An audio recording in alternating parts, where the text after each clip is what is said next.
Friends, welcome to our channel. இன்றைக்கி நாம் ரொம்ப யூஸ்ஃபுல்லான ஒரு விஷயம் தாங்க பார்க்க போகிறோம். பெண்களுக்கு மாதவிடாய் காலத்தில் வரக்கூடிய ஒரு முக்கியமான பிரச்சனை. அது மட்டும் இல்லாமல் 6 மாதமாக நமக்கு மாதவிடாய் வராமல் இருந்தால் கூட டக்குன்னு 1 மணி நேரத்தில் நமக்கு மாதவிடாய் வரக்கூடிய ஒரு சூப்பரான ஒரு டிப்ஸ் தான் நம்ம பார்க்க போகிறோம். மாதவிடாய் வராமல் இருக்கிறதுக்கு நிறைய காரணங்கள் இருக்கலாம். நம்முடைய மன அழுத்தம் கூட காரணமாக இருக்கலாம். அல்லது நமக்கு இருக்கக்கூடிய உடல் எடை உடல் எடை அதிகமாக இருந்தாலோ அல்லது உடல் எடை ரொம்ப கம்மியாக இருந்தால் கூட நமக்கு மாதவிடாய் சரியாக வராது. இன்னும் நிறைய பெண்களுக்கு பார்த்தீங்கன்னா மாதவிடாய் வர்றதுக்கு 3 நாட்களுக்கு முன்னாடியே வலி எடுக்க ஆரம்பிச்சிடும். அதுக்கப்புறம் தான் மாதவிடாயாக வரும். அந்த டைமில் அவங்க வலியால் ரொம்ப கஷ்டப்படுவாங்க. ஒழுங்காக அவங்களால ஸ்கூலுக்கோ அல்லது வேலைக்கோ கூட போக முடியாது. மற்றவங்க மாதிரி நம்மளால் நார்மலாக கூட அந்த டைமில் இருக்க முடியாது. அதிகமான டென்ஷனும் மன அழுத்தத்தோடையும் நாம் இருப்போம். ஆனால் இனி நமக்கு அந்த பிரச்சனையே இருக்காது. ரொம்ப ஈஸியாக நாம் அதை போக வைக்க முடியுங்க. இதுக்காக நம்ம ஒரு சின்ன பீஸ் இஞ்சி இந்த மாதிரி தோல் சீவி எடுத்துக்கலாம். மாதவிடாயை சீக்கிரம் வர வைக்கிறதுக்கு இந்த இஞ்சி ரொம்ப யூஸ்ஃபுல்லாக இருக்கும். அதே சமயத்தில் நமக்கு மாதவிடாய் காலத்தில் வயிற்று வலி அதிகமாக இருந்தாலும் வயிற்று வலியை குறைக்க வைக்கிறதுலையும் இந்த இஞ்சி ஒரு நம்பர் 1 அப்படின்னு கூட சொல்லலாங்க. சின்ன பீஸ் இஞ்சி நல்லா கழுவிட்டு ஒரு பவுலில் இந்த மாதிரி போட்டுக்கலாங்க. ஒரு கல்லோ அல்லது இந்த மாதிரி தட்டுறதுக்காக வச்சுருக்கக்கூடிய கல் வச்சு இந்த மாதிரி நல்லா தட்டி எடுத்துக்கலாங்க. நம்ம கட் பண்ணி போடுறத விட இந்த மாதிரி தட்டி போட்டோன்னா இஞ்சி இருக்கக்கூடிய சத்துக்கள் எல்லாமே நமக்கு அப்படியே கிடைக்கும்.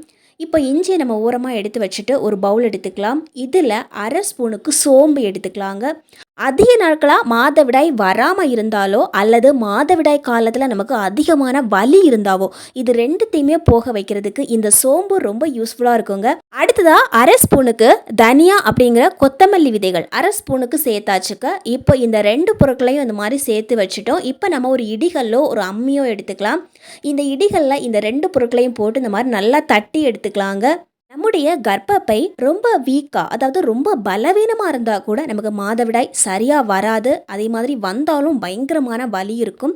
ஆனால் இது நம்ம பண்ணும்போது நம்முடைய கர்ப்பப்பை நல்லா பலமடையுங்க. இப்போ நம்ம தட்டி வச்சுருக்கக்கூடிய இந்த பொருட்களை இந்த பவுலில் இந்த மாதிரி போட்டுக்கலாம். கை வச்சு ஒரு தடவை இந்த மாதிரி நல்லா நசுக்கி போட்டுக்கலாங்க. அப்போ தான் இன்னும் நல்லா உடஞ்சிரும் நமக்கு. அதே மாதிரி ரொம்ப பவுடர் ஆகிற மாதிரிலாம் நம்ம தட்ட வேண்டாங்க.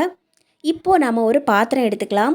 இந்த பாத்திரத்தில் கரெக்டாக 1.5 டம்ளர் அளவுக்கு தண்ணி சேர்த்துக்கலாம். நார்மலாக குடிக்கிறதுக்காக யூஸ் பண்ணக்கூடிய தண்ணி 1.5 டம்ளர் அளவுக்கு தண்ணி சேர்த்தாச்சு. இப்போ நம்ம அதுக்கப்புறமா சேர்க்கக்கூடிய பொருள் என்னென்னா, நம்ம ஏற்கனவே தட்டி வச்சுருந்தோம் இல்லைங்களா, அதுதான். அதை இந்த மாதிரி அந்த தண்ணியில் இந்த மாதிரி போட்டுக்கலாங்க. மாதவிடாய் காலத்தில் முக்கியமாக நம்முடைய உடம்புல ப்ரோஸ்டோக்ளாண்டின் அப்படிங்கிற ஒரு ஹார்மோன் சுரந்துக்கிட்டே இருக்கும். இந்த ஹார்மோன் பார்த்திங்கன்னா நம்முடைய வலி சார்ந்த பிரச்சனைக்கு ஒரு காரணமாக இருக்கும். நம்முடைய கர்ப்பப்பை சுருங்கி விரியும் போது இந்த ஹார்மோன் என்ன பண்ணுது அப்படின்னா நமக்கு அதிகப்படியான வலியை கொடுக்கறது. இந்த மாதிரி நம்ம பண்ணும்போது என்னாகும் அப்படின்னா அந்த ஹார்மோன்ஸோட அளவை நம்ம கம்மி பண்ண முடியும். இதனால் நமக்கு வலியும் குறைவாகுங்க. இப்போ நம்ம ஏற்கனவே தட்டி வச்சுருக்கக்கூடிய இந்த இஞ்சியை இந்த தண்ணியில் போட்டுக்கலாம். இந்த தண்ணி இப்போ நல்லா கொதிக்க வைக்கணும். நிறைய பேருக்கு உடல் எடை அதிகமாக இருந்தாவோ அல்லது தைராய்டு பிரச்சனை இருந்தால் கூட மாதவிடாய் சரியாக வராமல் இருக்கும். அந்த மாதிரி உடல் எடை அதிகமாக இருக்கிறவங்களுக்கும் இதை யூஸ் பண்ணும்போது சரியான முறையில் நமக்கு செரிமானமாகி நம்முடைய உடல் எடை கம்மி பண்ணுறதுக்கு இது ரொம்ப யூஸ்ஃபுல்லாக இருக்குங்க. இப்போ இந்த தண்ணியை நல்லா நம்ம கொதிக்க வைக்கணும். கரெக்டாக நம்ம 1.5 டம்ளர் அளவுக்கு தண்ணி வச்சுருக்கிறோம் அப்படின்னா 1/2 டம்ளர் அளவுக்கு தண்ணி வற்றி போய் கரெக்டாக 1 டம்ளர் அளவுக்கு தண்ணி வர மாதிரி நல்லா கொதிக்க வைக்கணுங்க. இந்த தண்ணி நல்லா கொதிச்சதுக்கு அப்புறமா நம்ம முக்கியமாக கடைசியாக ஒரு பொருள் சேர்க்க வேண்டியிருக்கும். அதுக்காக தான் தண்ணி இந்த மாதிரி நல்லா கொதிக்குதா அப்படின்னு நம்ம பார்த்துட்டே இருக்கிறோம். தண்ணி நல்லா கொதிச்சு ஓரளவுக்கு நமக்கு தண்ணி வற்றி போயிருக்குது. இப்போ நம்ம சேர்க்க வேண்டிய பொருள் என்னென்னா பெருங்காயம் தான். நல்லா கெட்டி பெருங்காயம் இருந்துச்சுன்னா கொஞ்சமாக கட் பண்ணி எடுத்து நல்லா பவுடர் பண்ணி எடுத்துக்கணும். கீழே வச்சு கல் வச்சு தட்டினோன்னா அது நல்லா உடஞ்சி கிடைக்கும். அல்லது இந்த மாதிரி பெருங்காயம் கூட கிடைக்கும். இந்த பெருங்காயமும் வாங்கி யூஸ் பண்ணிக்கலாம். ஆனால் ரொம்ப பவுடராகி கிடைக்கக்கூடிய பெருங்காயம் நம்ம யூஸ் பண்ண வேண்டாங்க. இந்த பெருங்காயத்தை இந்த மாதிரி தட்டி இந்த தண்ணியில் போட்டுக்கலாம். சுடு தண்ணியில் போடும்போது தானாகவே கரைய ஆரம்பிக்கும். இப்போ தண்ணியும் நல்லா சூடாக இருக்குது. இது போட்டதுக்கு அப்புறமா நம்ம ஒரு நிமிஷம் வச்சுருந்தாவே போதும். ரொம்ப நேரம் கொதிக்க வைக்கணும் அப்படின்னு அவசியம் கிடையாது. கடைசி நேரத்தில் இது போட்டாவே போதுங்க. இப்போ தண்ணி நல்லா கொதிச்சிடுச்சு. நிறைய குழந்தைங்க, ஸ்கூல் போகிற குழந்தைங்க கூட மாதவிடாய் சரியாக வராமல் அல்லது வயிற்று வலியால் கூட ரொம்ப கஷ்டப்படுவாங்க. அவங்களுக்கு நாம் இதை அடிக்கடி கொடுத்துட்டு வந்தாவே மாதவிடாய் வலி இல்லாமல் போயிடும். அதே மாதிரி மாதவிடாய் ரொம்ப நாளாக வராமல் இருக்குது அப்படின்னா கூட இந்த தண்ணியை நம்ம யூஸ் பண்ணிக்கலாம். இப்போ நாம் இதை வடிகட்டி எப்படி குடிக்கிறது அப்படின்னு பார்க்கலாங்க. இந்த தண்ணியை நம்ம காலையில் எழுந்த உடனேயே வெறும் வயிற்றில் குடிக்கலாம். சப்போஸ் காலையில் எழுந்து குடிக்கிறதுக்கு மறந்துட்டோம் அப்படின்னா மத்தியானம் சாப்பிட்றதுக்கு முன்னாடி நம்ம குடிக்கணும். ரொம்ப நாளாக பீரியட் வராமல் இருந்தால் கூட இதை குடிக்கும்போது பீரியட் வரும்.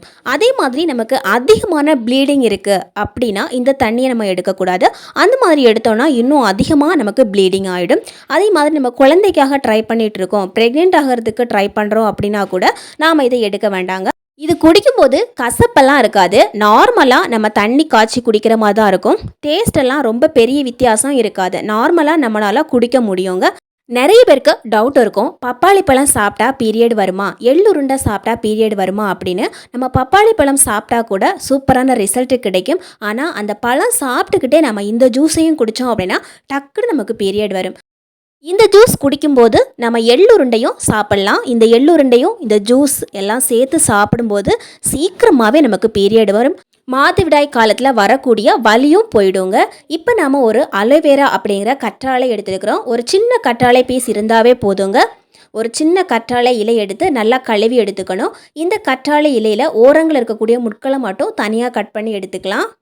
கர்ப்பப்பையை வலிமையாக மாற்றுவதற்கும் மாதவிடாய் காலத்தில் வரக்கூடிய அந்த வலியை போக வைக்கிறதுக்கும், அது மட்டும் இல்லாமல் ரொம்ப நாளாக நமக்கு மாதவிடாய் வராமல் இருந்தால் இந்த கற்றாழையை நம்ம யூஸ் பண்ணிக்கலாம். கண்டிப்பாக மாதவிடாய் டக்குன்னு வந்துடுங்க.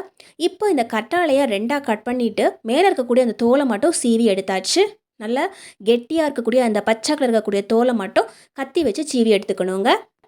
இதுக்காக நம்ம ஒரு சின்ன இலை யூஸ் பண்ணாவே போதும். இப்போ மேலே இருக்கிறதெல்லாம் கட் பண்ணி எடுத்துட்டோம். ஒரு ஸ்பூன் வச்சு உள்ளே இருக்கக்கூடிய ஜெல் மட்டும் நம்ம தனியாக எடுத்துக்கணும்.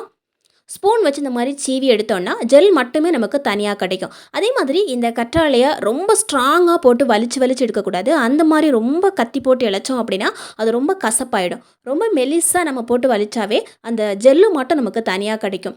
இப்போ நம்ம மேலே கொஞ்சம் தண்ணி ஊற்றிக்கலாம். தண்ணி ஊற்றி இந்த மாதிரி கை வச்சு நல்லா 2-3 முறை கழுவி எடுத்துக்கணும். ஒரு முறை தண்ணி ஊற்றி நல்லா கழுவிட்டு அந்த தண்ணியை கீழே ஊற்றிட்டு மறுமுறை நம்ம தண்ணி ஊற்றி நல்லா கழுவணும். இதே மாதிரி 7 முறை நம்ம தண்ணி ஊற்றி கழுவி எடுத்துக்கலாங்க. கற்றாழையில் மேலே எல்லோ கலரில் ஒரு பிசின் மாதிரி வரும். அதை போக வைக்கிறதுக்காகவும் அதிகமான கசப்பு இல்லாமல் இருக்கிறதுக்காகவும் தான் நாம் இந்த மாதிரி கழுவி எடுத்துக்கிறோம். இப்போ நம்ம ஒரு பவுல் எடுத்துக்கலாம். நம்ம கழுவி வச்சுருக்கக்கூடிய இந்த கற்றாழை ஜெல்லை இதில் போட்டுக்கலாங்க. இந்த அளவுக்கு நமக்கு இருந்தாவே போதும். கரெக்டாக ஒரு 2 ஸ்பூனுக்கு இருக்கும் இது. இப்போ ஸ்பூன் வச்சு இந்த மாதிரி நல்லா நசுக்கி கொடுத்துக்கலாம். நம்ம மிக்சியில் போட்டு அடித்தோன்னா இது ரொம்ப நுரையாக வர ஆரம்பிக்கும். அதனால் நம்ம மிக்சியிலலாம் போட்டு இந்த மாதிரி அடிக்கக்கூடாது. ஸ்பூன்லேயே வச்சு இந்த மாதிரி கொஞ்சம் நசுக்கி எடுத்தாவே போதும். இப்போ இந்த அளவுக்கு நசுக்கினதுக்கு அப்புறமா முக்கியமாக நாம் இனிப்பு சேர்க்கணும். கருப்பட்டி இருந்தால் ஒரு 4 ஸ்பூனுக்கு கருப்பட்டியை நல்லா தட்டி சேர்த்துக்கலாம். கருப்பட்டி இல்லை அப்படின்னா வெல்லமோ அல்லது நாட்டு சர்க்கரையோ சேர்த்துக்கலாம். நான் இன்றைக்கி நாட்டு சர்க்கரை தான் சேர்த்துருக்குறேன். 4 ஸ்பூன்லேருந்து 3 ஸ்பூன் வரைக்கும் கூட சேர்த்துக்கலாம். கொஞ்சம் இனிப்பு அதிகமாக இருந்தாலும் பரவாயில்ல. வெல்லம், நாட்டு சர்க்கரை இது எதுவுமே இல்லை அப்படின்னா தேன் இருந்தால் அதில் கொஞ்சமாக தேன் ஊற்றி கூட மிக்ஸ் பண்ணிக்கலாங்க. இனிப்புக்காக தான் நாம் இதில் மிக்ஸ் பண்ணிக்கிறோம்.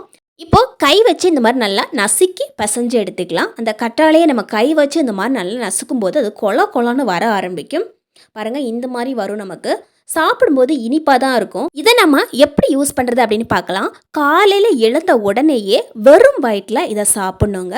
கரெக்டாக இது பிசைஞ்சிட்டு பார்க்கும்போது 2லேருந்து 3 ஸ்பூனுக்கு இருக்கும். நமக்கு வயிற்றில் இருக்கக்கூடிய கட்டிகள், கருப்பை சம்மந்தமான பிரச்சனைகள், இல்லை வயிற்றில் ஏதாவது பிரச்சனை இருக்கிறதுனால தான் நமக்கு மாதவிடாய் சரியாக வரல, இந்த மாதிரி ஏதாவது பிரச்சனைகள் இருந்தால் கூட அதை சூப்பராக தீர்த்து வச்சு நமக்கு மாதவிடாய் பிரச்சனையே இல்லாமல் பண்ணிடும் இந்த கற்றாழை. முக்கியமான விஷயங்க, ஓவர் ப்ளீடிங் ஆகிறவங்களோ அல்லது குழந்தைக்காக ப்ரெக்னென்சிக்காக ட்ரை பண்ணுறவங்களோ கண்டிப்பாக இந்த மாதிரி சாப்பிடவே கூடாதுங்க.